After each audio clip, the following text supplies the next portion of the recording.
मशहूर कॉमेडियन समय रैना एक बार फिर से अपने शो इंडिया गोट लेटेंट की वजह से विवादों में फंस चुके हैं। आपको सबको याद ही होगा कि इंडिया गोट लेटेंट शो की वजह से समय रैना के ऊपर एक बार पहले एफआईआर हो चुकी है, जिसके अंदर समय रैना, रणवीर अलाहाबादिया और इसके साथ ही आशीष चंचलानी और भी कुछ लोग शामिल थे, जिनके ऊपर एफआईआर की गई थी और इस शो को भी बंद करवा दिया गया था। उस वक्त इस शो को बंद कराने का जो मुख्य कारण था, मुख्य वजह थी, वो वजह ये थी कि इस शो के अंदर एसएमए से पीड़ित, एसएमए जो है एक दुर्लभ बीमारी है, इस बीमारी से पीड़ित लोगों के ऊपर टिप्पणी की गई थी और उसका मजाक बनाया गया था। जिसके बाद एसएमए फाउंडेशन ने इस शो के ऊपर और इस शो के ओनर समय रैना के ऊपर भी केस डाल दिया था, जिसके बाद उनके खिलाफ एफआईआर हो गई थी और इस शो को बंद करवा दिया गया था। उसके बाद जब ये केस चला, तब समय रैना से सुप्रीम कोर्ट के जज ने पूछा कि चलिए आपने गलती तो कर दी,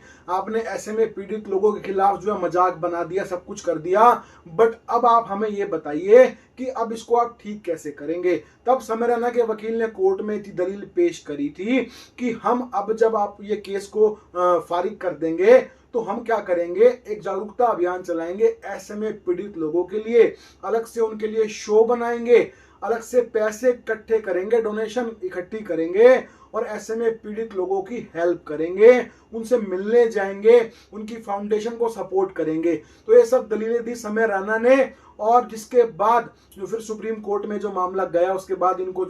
बेल मिल गई, ये मामला रफा दफा हो गया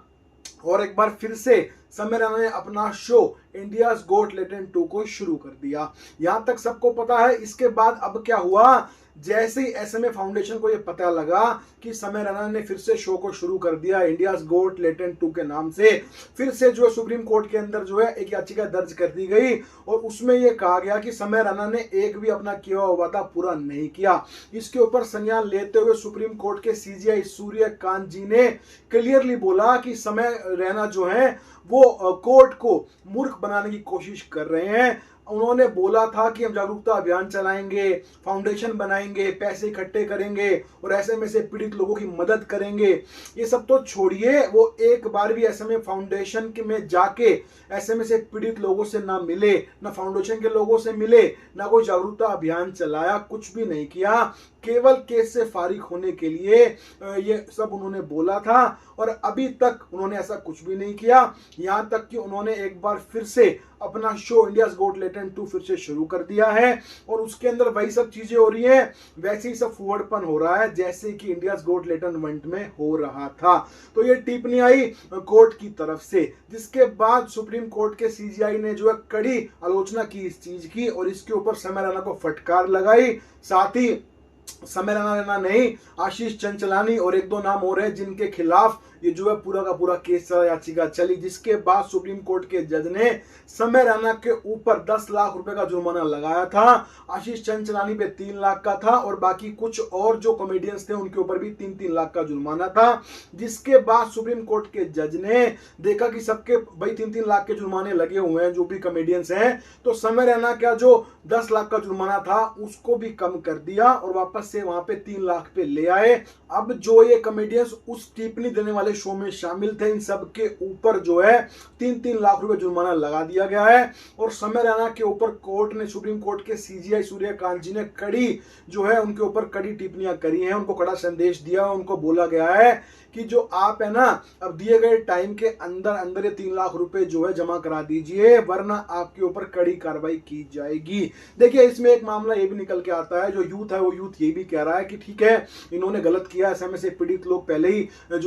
दुखी हैं अपनी जिंदगी से, कैसे भी वो करके भाई, क्योंकि वो बीमारी से पीड़ित, दुर्लभ बीमारी है, इलाज नहीं है उस बीमारी का, तो वो लोग पीड़ित है पहले से ही, उनके ऊपर टिप्पणी करना, उनका मजाक उड़ाना गलत है। बट यूथ ये भी कह रहा है कि अभी जंतर मंतर के ऊपर धरना चल रहा है और पिछले 18-19 दिन से सोनम वांगचुक धरने पे बैठे, अनशन पे बैठे, कुछ खा नहीं रहे, सरकार कोई सुनवाई कर नहीं रही, सरकार की तरफ से अभी तक कोई उनसे मिलने भी नहीं गया है, उनकी हेल्थ गिरती जा रही है, लगभग 8.5 से 9 किलो वजन घट चुका है। तो यूथ की ये भी मांग है कि सीजेआई हमारे सूर्यकांत जी इस मामले के ऊपर भी बोले और इस मामले के ऊपर भी संज्ञान ले, जिससे कि क्योंकि देखिए अब सोनम वांगचुक की जान के ऊपर खतरा बनाया है, तो सबकी यही मांग है कि आपको इसके ऊपर भी बोलना चाहिए, जिससे कि ये मामला जो है क्लियर हो जाए, उनका अनशन टूटे और उनकी जान बच जाए। क्योंकि अब क्या है, अब सोनम वांगचुक की जान के ऊपर खतरा बनाया है, उनका ब्लड शुगर लेवल गिरने लगा है, उनका बीपी लगातार गिरता जा रहा है और वो चलने में भी असमर्थ है। उनको सहारा देके उठाया जाता है,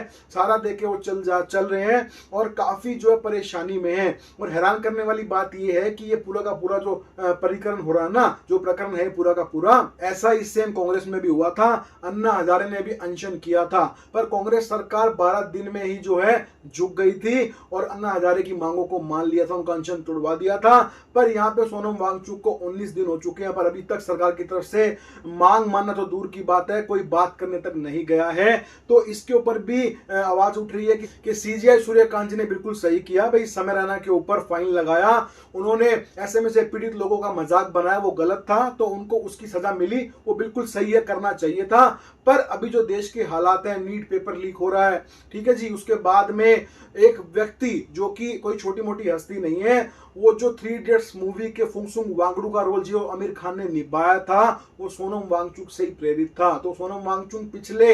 19 दिन से बैठे हुए जंतर मंतर पे बिना कुछ खाए अनशन कर रहे हैं। तो इसके ऊपर भी सीजीआई को संज्ञान लेना चाहिए और सरकार से अपील करनी चाहिए कि भाई इस मामले को सुलझाएं, जाके सोनम वांगचुक से बात करें, मीटिंग करें और जैसे तैसे भी करके इन सब का रास्ता निकाले, हल निकाले। तो इस खबर के ऊपर अपनी राय हमें कमेंट सेक्शन में बताइएगा। कमेंट सेक्शन में इस खबर के ऊपर हम चर्चा करेंगे। अगर आपको वीडियो पसंद आ जाए तो वीडियो पे लाइक कमेंट करके अपने भाई को सपोर्ट कीजिएगा। आप वीडियो लास्ट तक देखते हैं पर सब्सक्राइब नहीं करते, आपके सब्सक्राइब से हमें हिम्मत मिलती है, हौसला मिलता है, इसलिए सब्सक्राइब जरूर किया कीजिए, जिससे हम आगे भी आपके लिए ऐसी सच्ची और अच्छी खबरें लाते रहेंगे। तो आज की वीडियो में इतना ही है, मिलते हैं बहुत जल्द नई वीडियो के साथ, तब तक के लिए जय हिंद।